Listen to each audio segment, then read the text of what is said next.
Welcome to the Mizzou Cloud and DevOps curriculum series for online learning. My name is Songji Wang. I am a cyber infrastructure engineer at the University of Missouri Center for Cyber Education, Research, and Infrastructure. In this video, I'm going to briefly go over the first learning module in our learning series. Lab 1, Kubernetes on PRP Nautilus with Visual Cloud Computing application. The purpose of this lab is to help users to learn the basic knowledge and concepts about the Kubernetes cluster by doing hands-on practices. In this lab, we use Kubernetes as our DevOps technology to learn, and we will use a Kubernetes-based platform called PRP Nautilus. In this lab, we will also use a real-world use case application, which is based on visual cloud computing by doing video image analytics. Specifically, in this lab, we'll guide the students to get familiar with the Nautilus Kubernetes cluster platform, go through some of the fundamental concepts and skills of Kubernetes cluster, for example, pod, deployment, service, and etc. We will deploy an example stateless application, the guestbook application, to help you to get some idea of how this stateless application works in a Kubernetes cluster without having a persistent data storage. Following this example application, we will deploy the use case application, the Visual Cloud Computing pipeline, and then we will learn how to stream video data from a client and then analyze the video frames with object recognition and tracking on the server side. Within this application, we'll use the persistent volume to store the result data that we got from the video analytics and then store this data permanently in the persistent volume so that it can be shared between the client and server and the users. For this lab, you can access the lab instruction at this web page. We'll talk about that later. Kubernetes is a very popular open source system to deploy container-based applications to automate the deployment, scaling, and management of the application. Kubernetes offers many features. For example, it's highly configurable, it is highly scalable, flexible, and then there are many other features of this system. Nautilus is a Kubernetes-based cloud platform that is funded by National Science Foundation, and it's openly accessible for researchers within the US. It has a large amount of nodes and the resource available for you to deploy your application using containers. And it runs the up-to-date versions of Kubernetes with a lot of plugins and tools to help you deploy your applications for the community. For this lab, we have a few prerequisites. The first one, you need to have a GitHub account. If you don't have one, just register very easily. Using this GitHub account, you can log in to our Mizzou Cloud and DevOps web portal and request to access to our lab modules. So we provide the link of this web portal here, so you can click the link and go to the portal. Once you're approved for access, you will register for a lab module within the platform and access the lab instructions based on the PDF files. For this specific lab, you will need also to request for a Nautilus account from us.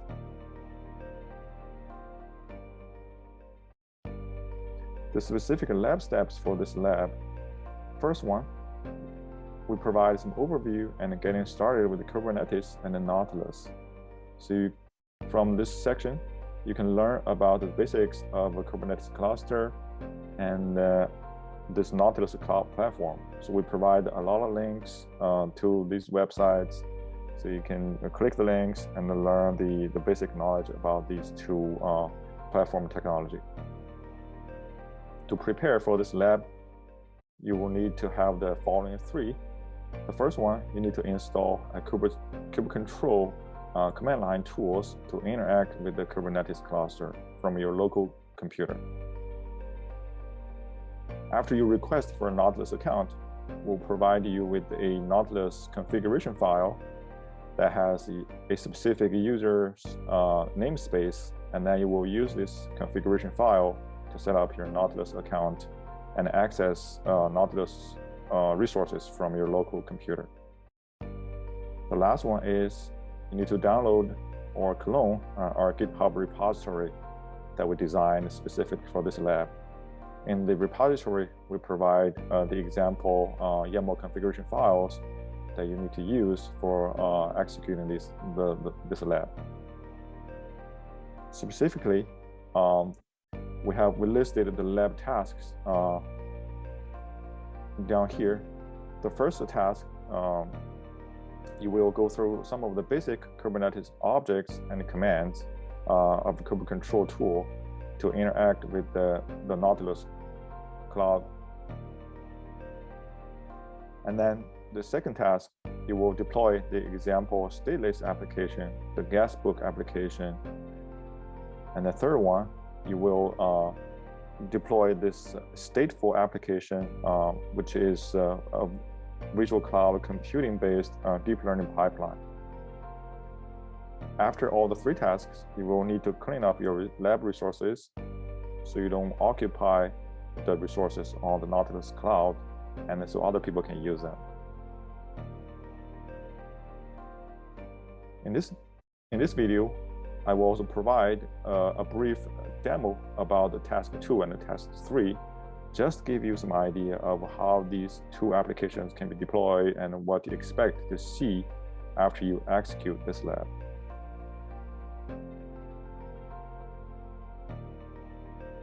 The first demo is the example stateless application, the guestbook application.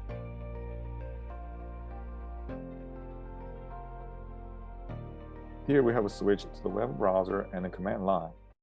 So once you download the GitHub repository, you can switch to the guestbook-app folder and deploy the guestbook application from there. The guestbook application has two components: a front-end web application and a back-end MongoDB database. For both of these components, you will need to deploy the Kubernetes deployment to run the pods with the Docker containers inside, and you will need to deploy services to expose the deployment to either the local pods or the outside world. Since Nautilus does not provide public IPs, you won't need to use the ingress to expose your application with a domain name. As you can see on the left-hand side, there is a URL specific to your namespace.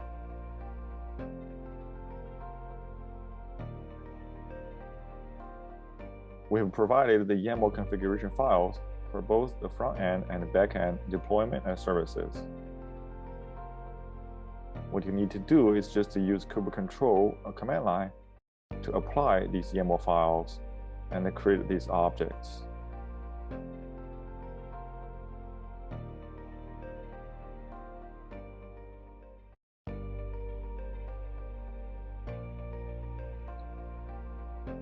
For the front end, to be able to access the web application from your web browser, you also need to apply this front-end ingress to be able to expose your application with a URL that you can access your application from the browser.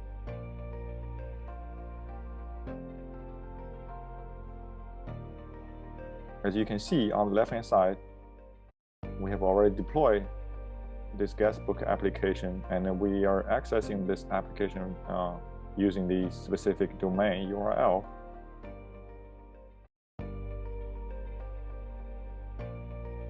And from the guestbook application, you can insert a message and submit to the database running on the MongoDB in the backend. Once you input a message, these messages will be displayed right away under the submit button. And these messages, they're inserted into the MongoDB database in the backend. In this application, what we're going to show you is these databases with the message that you inserted in from the web portal. They're temporary, they're ephemeral, and once you delete this application from the Nautilus Kubernetes cluster, these databases will be erased, and all the messages that you have input into the web application will be deleted.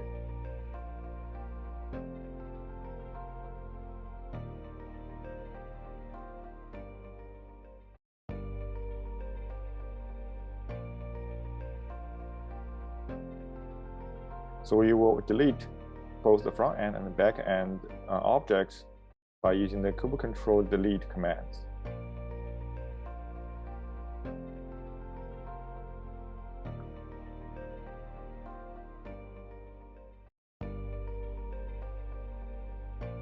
Once you delete all the objects, you refresh your web browser, you will see that the web application has been deleted.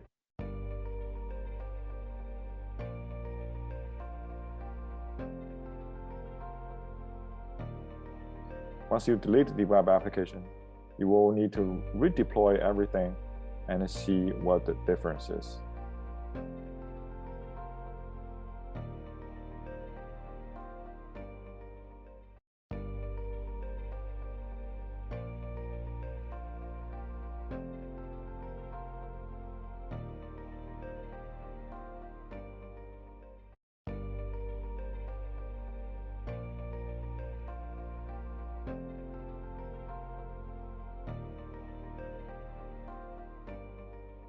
Now you can see we redeployed this guestbook application.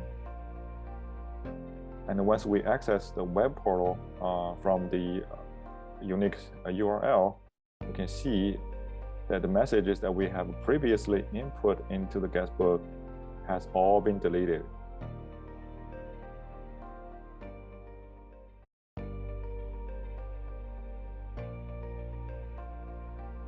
We can again insert more messages into the guestbook, but again, these messages, they're all temporary and will be deleted again after you delete the web application deployment.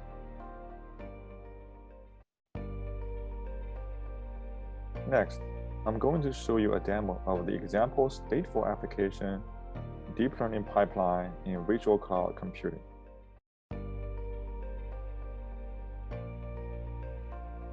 Now let's switch back to the command line and deploy our VCC application.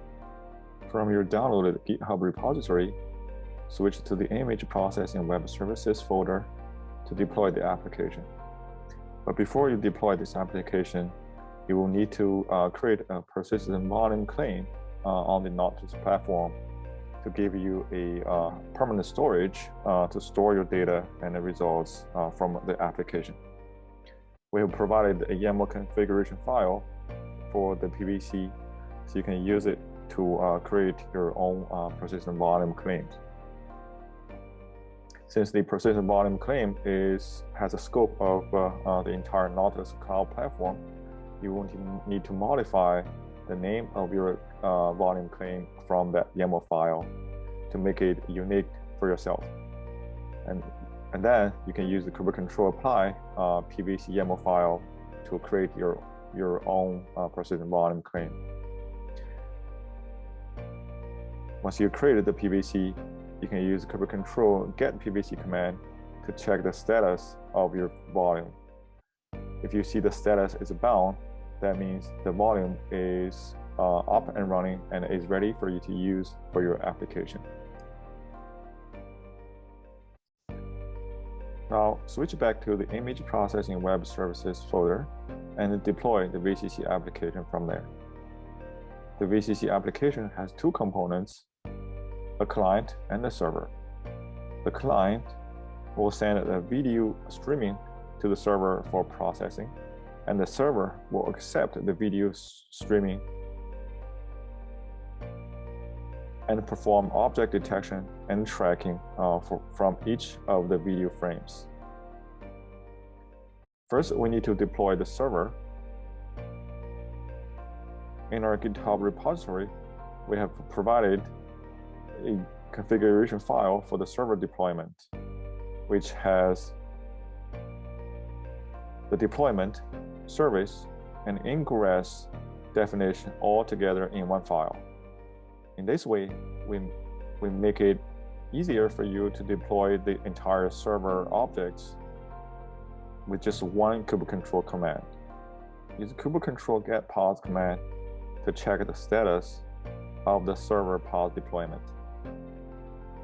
The server pod will need to download a Docker image from our Docker hub repository and use that Docker image to bring up the pod for you.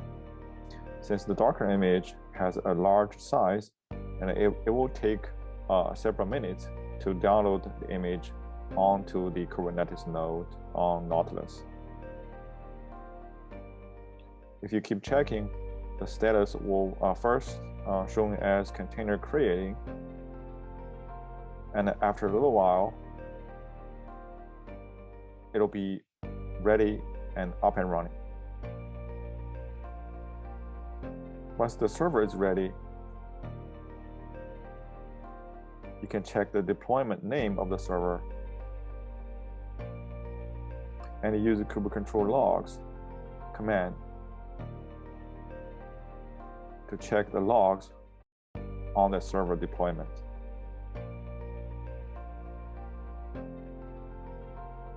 Since our server was written using Python Flask application, it's going to show you the output from the Flask server.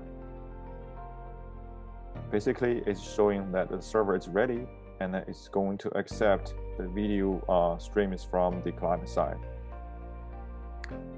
Now switch to the other terminal and use the kubectl get ingress command to check the host name of your server deployment. The host name of the server will be used to update the server name within the server container so that both the client and the server will know the address of the Flask web application.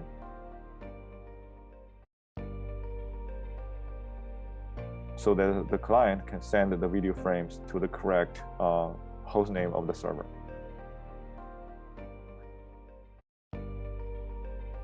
So once you update the host name of the server on the server pod, then you can create the client deployment by using the YAML file configuration that we provide for the client deployment.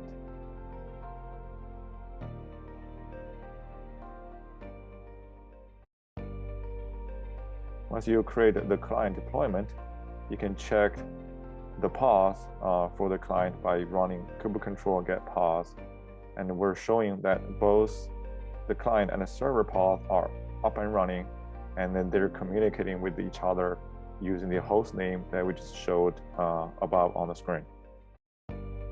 So once the client and the server path are up and running, if you pay attention to the logs from the server side, you can see there is, in the background, there is a communication between the client and the server.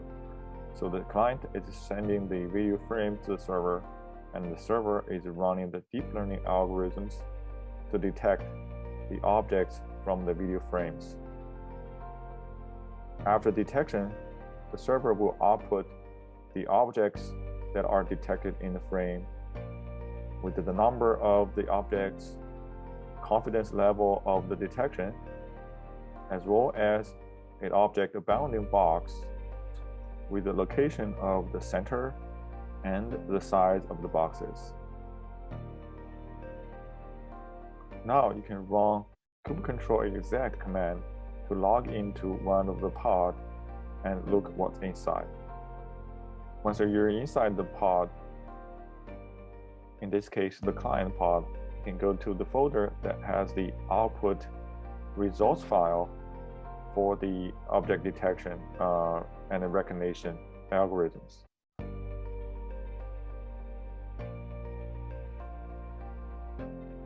You can see we have three text files. These three text files are actually synchronized between the client and the server using the persistent volume claim. If you use the cat command to display the contents of the files, you can see the outputs from the server and the client has been recorded in these files.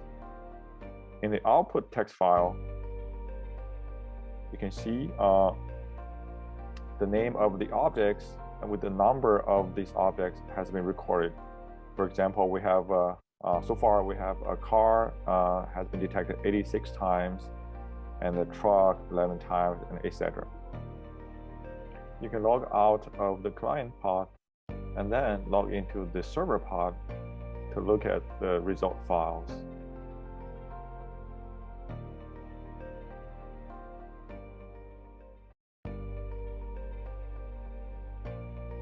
You can see that these three results files are synchronized across both the client and the server.